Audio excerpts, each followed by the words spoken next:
Abdullah bin Mas'ud, may Allah be pleased with him, one of the great companions of the Prophet, peace be upon him, he said, the most hated words to Allah are, don't judge me. When someone gives you advice and you say, don't judge me.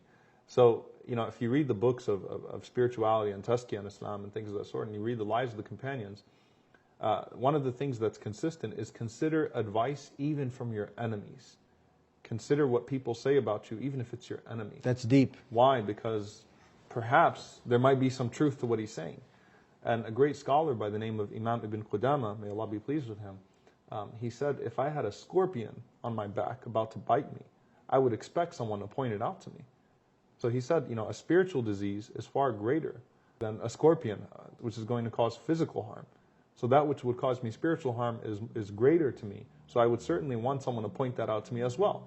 So if someone points something out to me or gives me advice in a very rude manner, quite frankly, with personal insults and just in a disgusting way, then I'm going to ignore the disgust. I'm going to ignore the personal insults, but I'm going to say, hey, there might be a scorpion on me. I'm not going to say, well, I don't like the way you told me about that scorpion. I'm going to go ahead and let it bite me. Right? So there's a story that I always tell. It's a story from the great Imam al-Shafi'i. He was once sitting down. Someone walks into him and says, are you a Shafi'i? He said, yeah, I'm a Shafi'i. He said, إِنَّكَ فَاجِرٌ فَاسِقٌ. You are an evil, wicked man. Now the students of Imam al-Shafi'i wanted to jump this man.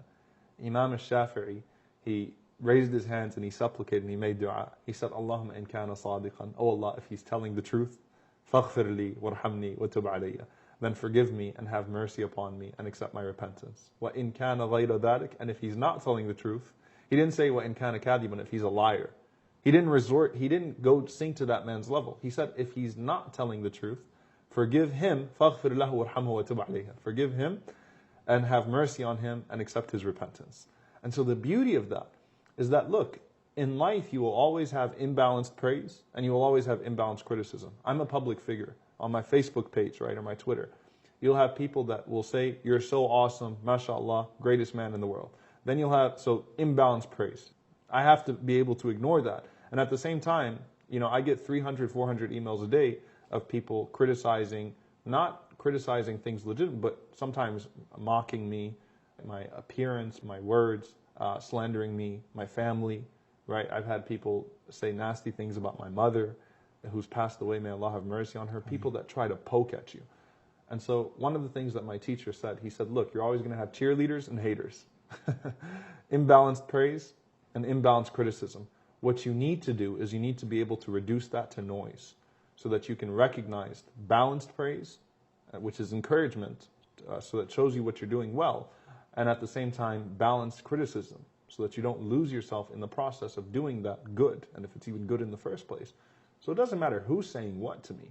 He might be telling the truth, right? And that was the sincerity of Imam al-Shafi'i, that, that person might be telling me the truth, even if I don't like the way that he said it, and people don't like the way that he said it. So when someone gives you advice, and someone criticizes you and hates on you, ignore the hatred, but don't be someone who meets Allah subhanahu wa ta'ala with that very characteristic and that very sin that was pointed out to you just because of the way that it was said to you.